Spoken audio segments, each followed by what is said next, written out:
संतान नहीं हो, किसी नारी की गोद अगर स्त्री की गोद अगर खाली रह जाए तो भी दुख होता है उसको कि मेरे घर में औलाद नहीं, संतान नहीं।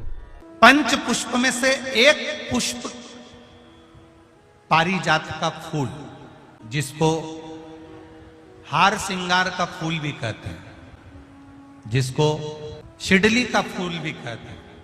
पारिजात, हार श्रृंगार, ऊपर से सफेद, नीचे जो उसकी डंडी होती है वो थोड़ी नारंगी होती है, संतरे के कलर की होती है। रात्रि में खिलने वाला ये फूल, रात्रि में जो फूल खिलता है, ये शिव कथा कर रही है। जिस समय पर संतान की प्राप्ति नहीं होती या किसी कारणवश, किसी कारण से हमारे यहां वंश की वृद्धि नहीं होती, तब देवाधिदेव महादेव की आराधना पारिजात के फूल से करी जाती है। अब उस पुष्प को चढ़ाने का एक तरीका है, जरा ध्यान दीजिएगा। पंच पुष्प शिव महापुराण की कथा आप लोग सुनने के लिए बैठे हो, बड़ी आस लगाकर बैठे हो, उसको समझिए।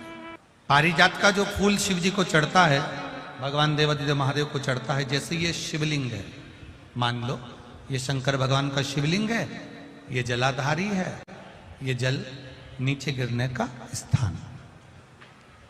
आप लोगों ने पहले कथा सुनी है ना सबने, आपको सबको मालूम होगा। राइट में गणेश जी का स्थान, लेफ्ट में कार्तिकेय का स्थान, बीच में अशोक सुंदरी की जगह।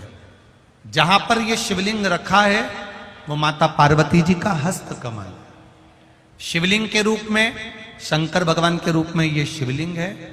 ऊपर से जो एक एक बूंद जलाधारी नीचे गिरती है वो शंकर भगवान की 5 लड़कियां, जया, विषहरा, शामली बारी, दौतली और देव, ये शंकर जी की 5 बेटियां हैं।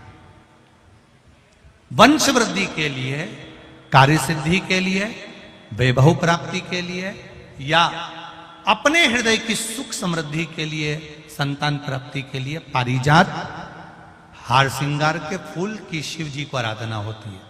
हार श्रृंगार का जो पुष्प होता है, अशोक सुंदरी वाली जगह पर हम पारिजात के पुष्प को समर्पित करते हैं। उसकी डंडी का जो मुख है वो शिवलिंग की ओर होता है जब हम अपना सुख सुंदरी पर चढ़ाते हैं, और फूल का मुख इधर होता है। वापिस उसी पारिजात के पुष्प को उठाकर हम माता पार्वती जी के हस्त कमल पर, जो गोल हस्त कमल है, वहां समर्पित करते हैं। उस जगह पर माता पार्वती जी की ओर से जो पुष्प समर्पित किया जाता है, उसकी डंडी पारिजात की हमारी ओर होती है, पुष्प का मुख महादेव की ओर होता है। तीसरी जगह, जब हम पारिजात के पुष्प को अशोक सुंदरी पे से उठाकर जगत जननी के हस्त कमल पर रखते हैं, हस्त कमल पे से उठाकर देवाधिदेव महादेव के शिवलिंग पर रखते हैं, उस समय पर पारिजात के पुष्प की डंडी शिवलिंग के ऊपर होती है और फूल का मुख अपनी ओर होता है। इस जगह पर पारिजात के पुष्प की डंडी के केसर से ही महादेव को त्रिपुंड लगाया जाता है और महादेव से प्रार्थना करी जाती है। अब पारिजात के फूल का केसर कैसे बनाना है वो भी एक बार आप लोग अच्छे से समझे। जैसे मान लो अभी पारिजात का तो फूल यहां पर नहीं है, पर आप टीवी पर दर्शन कर रहे होंगे। पारिजात पुष्प की जो पीछे की डंडी होती है, फूल सफेद और पीछे जो डंडी होती है नारंगी कलर की, केसरिया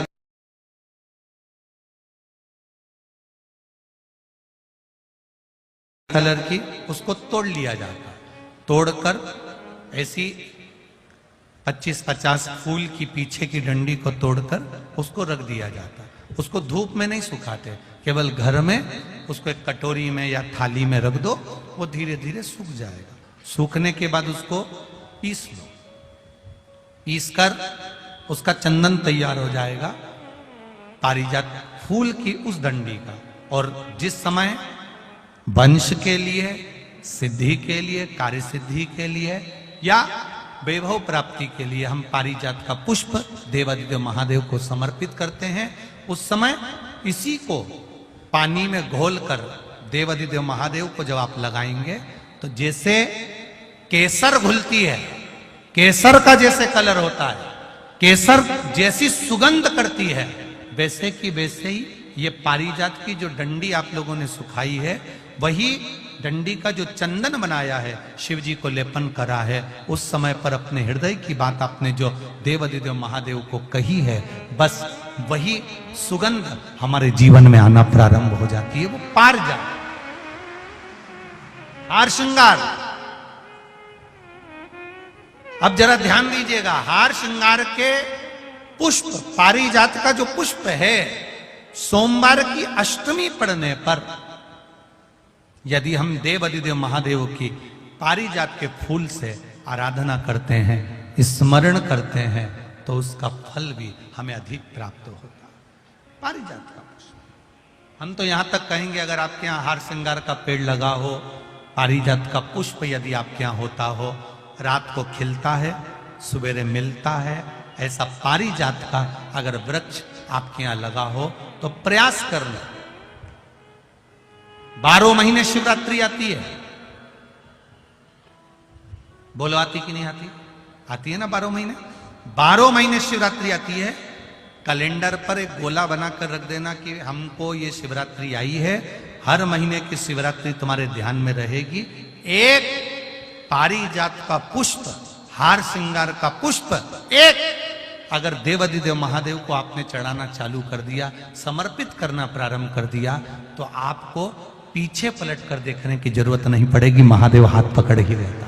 पारिजात का पुष्प शिव को समर्पित हो।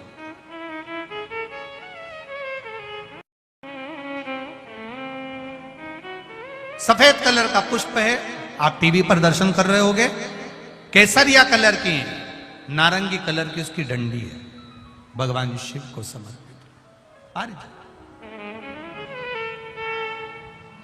जब हम देवादिदेव महादेव को जल समर्पित करते हैं, भगवान शंकर को जब हम जल चढ़ाते हैं, उस समय पर भी भगवान को अगर तुम्हारे पास में थोड़ा सा पारिजात की जो डंडी है सुखाई है, आपने पारिजात फूल के नीचे की जो डंडी है उसको तुमने सुखाकर अगर चंदन बनाया है, तो वो चंदन आप प्रतिदिन भी देवादिदेव महादेव को समर्पित कर सकते हो। पारिजात पुष्प। एक बात और हमारे स्मरण में, भगवान शिव को जो ये 5 तरह के पुष्प समर्पित करे जाते हैं, इन पुष्पों की डंडी जो पीछे लगी होती है, इसको तोड़ा नहीं जाता शिव जी को चढ़ाते समय, इसका स्मरण आपको रहे।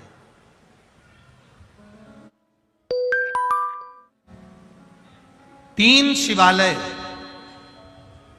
ऐसे हैं जहां पर पारिजात के पुष्प को समर्पित कर देने से, भगवान शंकर को अगर पारिजात का पुष्प समर्पित किया जाता है तो मनवांचित फल की प्राप्ति होती है। पहला, मां नर्मदा से निकला हुआ कंकर नर्मदेश्वर महादेव। अगर कहीं नर्मदा जी के कंकर से शिवलिंग बना हुआ है तो मां नर्मदा के शिवलिंग पर पारिजात का पुष्प समर्पित होता है। दूसरा, जो शिवालय एकांत में हो,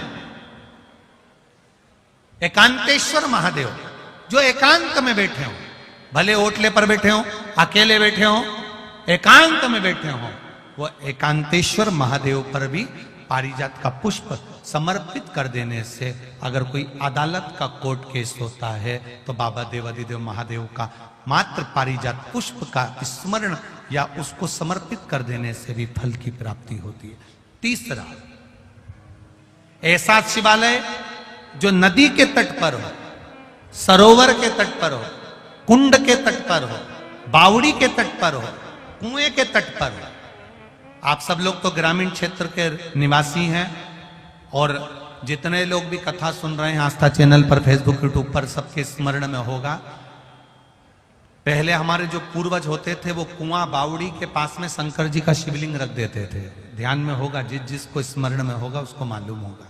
शिवलिंग लाते थे और जहां कुआं होता था, बावड़ी होता था, तालाब होता था, नदी होती थी, उसके तट पर, उसके पास में शिवलिंग रख देते।